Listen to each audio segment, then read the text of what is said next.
Bonjour à tous et bienvenue sur ma page Moi Envolée. Alors aujourd'hui j'ai décidé de vous faire une vidéo un peu spéciale parce qu'elle portera exclusivement sur Nicolas Sparks. Alors, pourquoi Nicolas Sparks? Eh bien tout simplement parce que c'est l'un de mes auteurs préférés de tous les temps. Et comme on le surnomme en Italie, c'est le poète de l'amour. J'ai donc décidé aujourd'hui de vous présenter 8 romans de Nicolas Sparks. J'ai essayé de faire assez varié dans le genre, même si ça reste toujours de la romance, hein, mais histoire que vous voyez au maximum le talent de Nicolas Sparks. Hein. Le premier roman que je vais vous présenter, il s'agit de Une bouteille à la mer.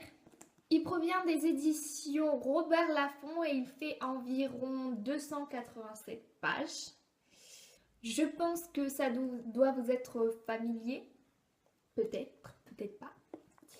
Mais bon, je vais quand même vous présenter ce roman. Alors, il s'agit, donc, comme l'indique le titre, d'une bouteille à la mer.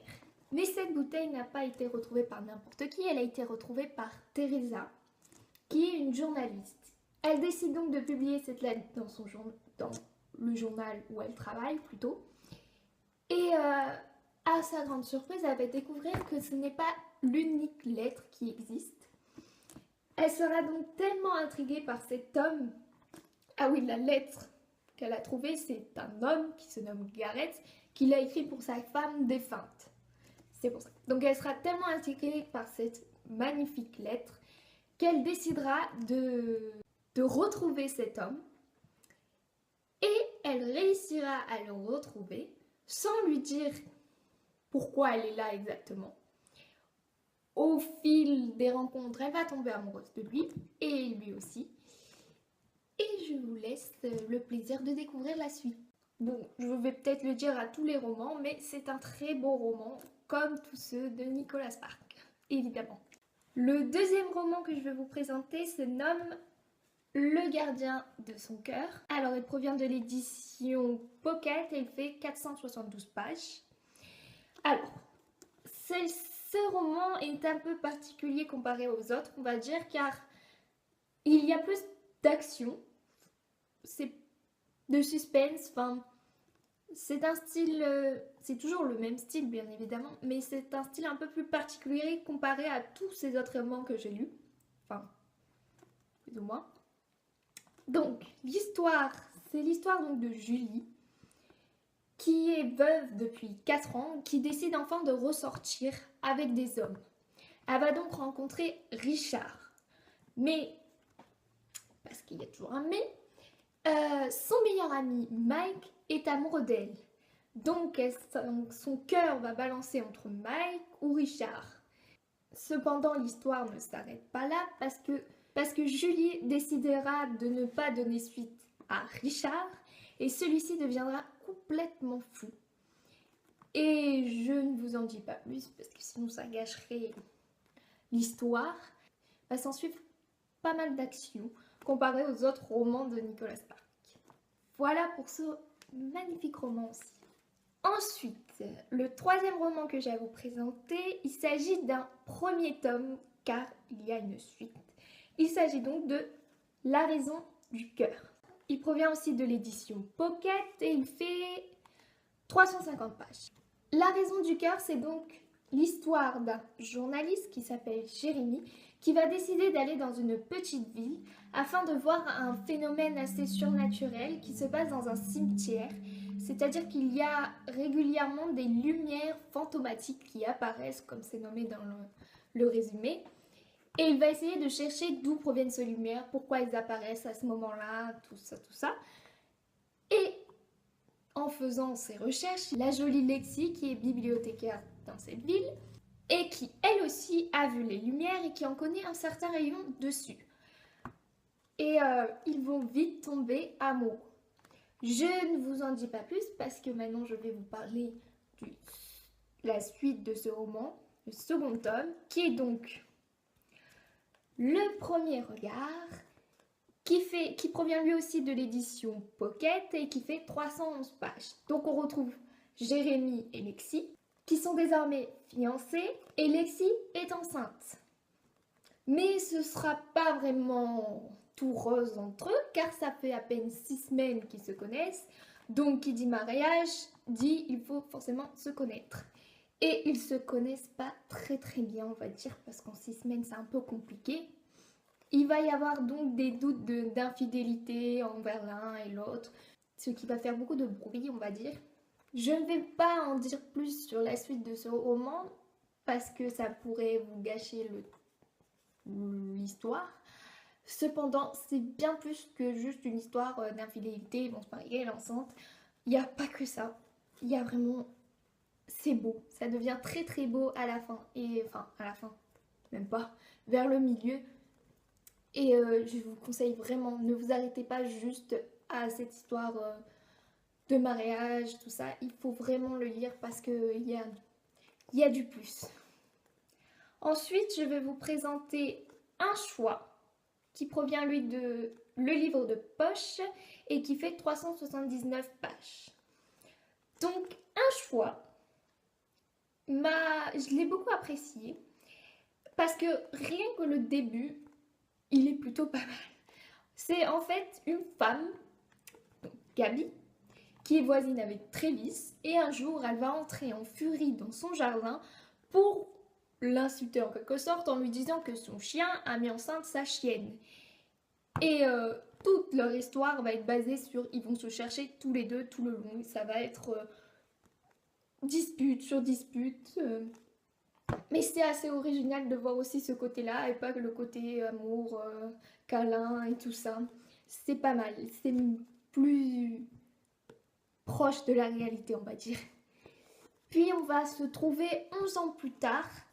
Gabi et Travis se seront mariés, ils auront eu 2 enfants. Mais Gabi sera tombée dans le coma suite à un accident. Et on va voir la lutte infernale de son mari pour essayer de sauver sa femme. Et c'est là que ça devient vraiment beaucoup plus intense. Je pourrais pas vous dire, il faut que vous le lisiez, c'est tout. Ensuite, lors d'un voyage en Italie, je me suis acheté La Dernière Chanson.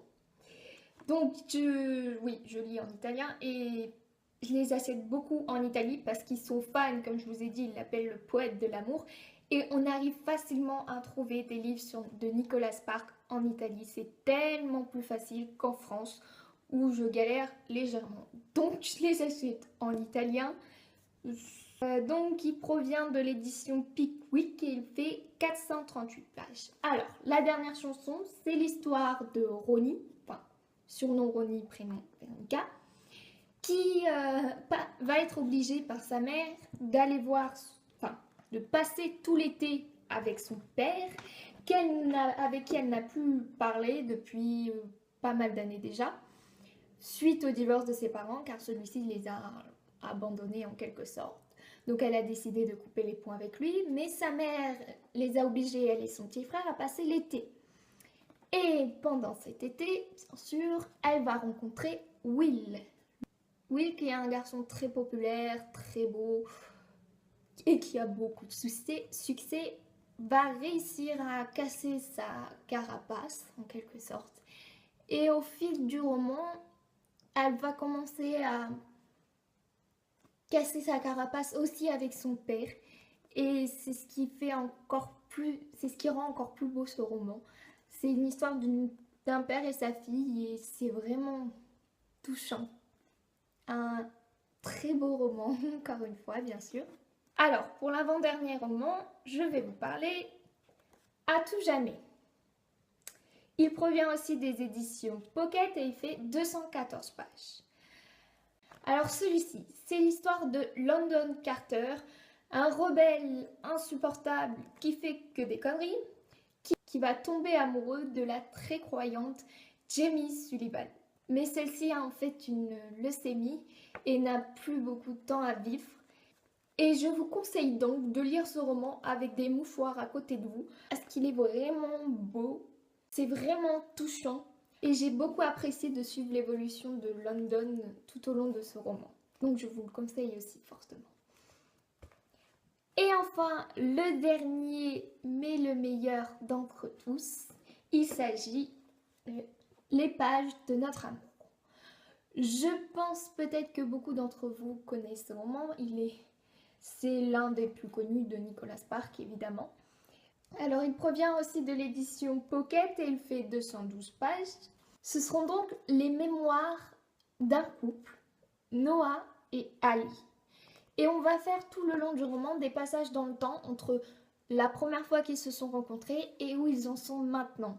Alors pourquoi des mémoires? Eh bien tout simplement parce que Ali a la maladie d'Alzheimer et qu'elle ne se rappelle plus de son mari. Celui-ci, tellement empli d'amour pour sa femme, ne cessera jour après jour de lui relire leur première rencontre afin qu'elle se rappelle de leur histoire d'amour. Je crois qu'il n'y a rien à dire de plus, à part que vous devez absolument le lire si vous ne l'avez pas lu. C'est le roman le plus beau, le plus touchant, qui donne le plus envie de se battre aussi, je crois. Il est vraiment, vraiment magnifique. Il faut que vous lisiez absolument ce roman. Donc voilà, la présentation de ces 8 romans de Nicolas Sparks est terminée. J'espère que ça vous aura plu. Si vous avez lu l'un d'entre eux ou tous, dites-le moi en commentaire comme d'habitude. Alors pour la prochaine vidéo, j'avais pensé de parler justement des films qui ont été adaptés des romans de Nicolas Sparks, parce que j'en ai pas mal aussi. Si ça vous intéresse, dites-le moi en commentaire, sinon je ferai peut-être autre chose.